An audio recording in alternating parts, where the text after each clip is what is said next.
Hello and welcome back to the course on MetaTrader 4. Today we will talk about the toolbar, and the toolbar is located up at the top here. So we will learn how to customize the toolbar, and we'll learn a bit more what we actually have in this toolbar.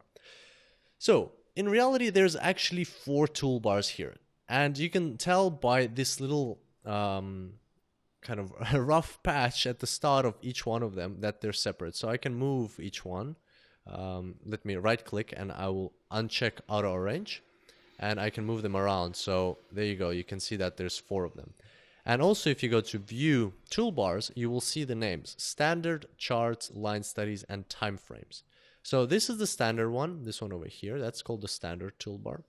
This one is called the charts toolbar. This one's called the line studies toolbar, and this one's called the time frames toolbar. And you can disable any one of them if you don't want to see it. So just right click and uncheck it and it will disappear. You can disable another one, you can disable as many you want. If you want to return them, just go to toolbars and return it like that or like that. So there you go. So these are the toolbars that you have. Now you can customize each one of them to your liking and remove or add buttons as you wish. Why would you do that? Well, because that allows you to really focus on things you actually use. Why would you have something in here that you don't use? It just takes up space. So if you're on a laptop, then it does take up space, and if you have less of them, then you can actually fit them into one line, into one row, and then that will give you more space for your charts. And also it just distracts, so it gets in the way, and if it's something you don't use, then you don't really need it there. So let's have a look at the period one, for instance, the time frame one. If you right click it and click customize, you can see what you can add and remove here. So if you don't use any kind of period from here, you can just remove it like that and it will be gone. So as you can see, it's already gone out of the toolbar, or you can put it back. You can also add this separator in between. So let's say you want to separate everything that is above an hourly time frame. You just add a separator here, and as you can see, we've got a divider that has been added in there. Personally, I don't recommend making any changes to this toolbar because it's one of the most useful ones. You can quickly switch timeframes, and it's better just to keep everything here. So we're going to leave that one alone, and we will move on to the charts toolbar, which is up at the top here. So if you right click this toolbar and customize, what you'll see here is there's one feature that you can add, but personally I don't use it much, so we're not going to bother with it. Let's see what we can remove from here. So these ones we will keep because they're convenient. We can quickly click them and change the types of our charts. Zoom in, zoom out are useful. Tile windows is quite useful, as we saw. Auto scroll, chart shift are quite useful. Now indicators. Indicators, you can leave it if you like, but we've already discussed that indicators are available here, and we will see further down in the course how to work with indicators. So if you like, you can remove it for now, but later on you can add it back. I'm going to leave it for now.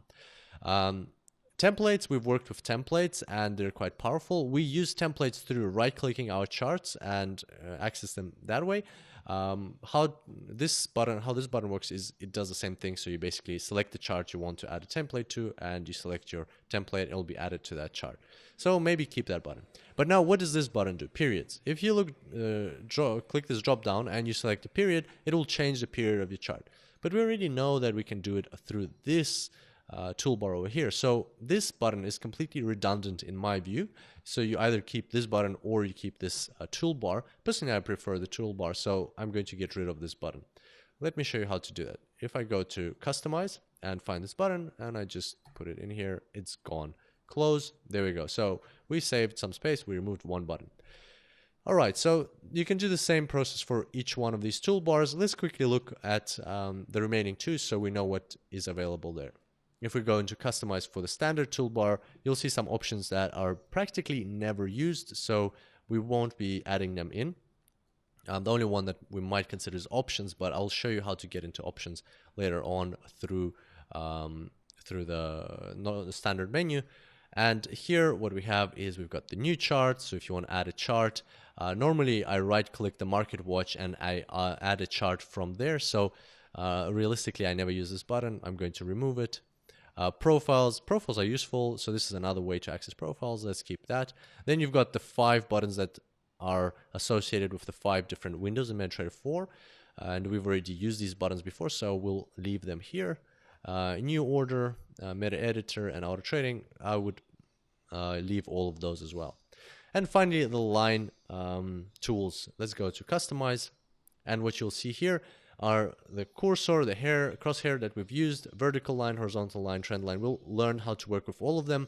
Fibonacci retracements are useful, text, labels, arrows are useful. The one I never use is the equidistant channel. It's quite a useful tool. It's quite mathematical, but personally I don't use it in trading, so I'm going to remove this one. And then you've got some other tools here that you might find useful. So just look through them and see which ones you have. And then when we get to the section on marking up your charts, you will see the ones that you actually like, and then you'll be able to select them from here. Say, for instance, you like the rectangle, you'll be able to add it into your markup tools over here. So there we go. That's how you set up your toolbar. And if you want to put it on one line, you can. You just put all of them on one line, and that way you'll add some space for your chart. Personally, I'm just going to keep it in 2 lines. Also, by the way, you can completely separate some of the tools. So if you're using something for a specific chart, you can just separate it and use it for the analysis and then put it back. Or you can put it in here, for instance, if you like. But that is already personal preference. So I'm just going to add it back here. I'm going to try add it on a second line if I can do that. There we go, and add this one back here on the second line. And I'm just going to right click and select auto arrange. There we go. Those are our toolbars, and that's us for today. I look forward to seeing you next time, and until then, happy trading.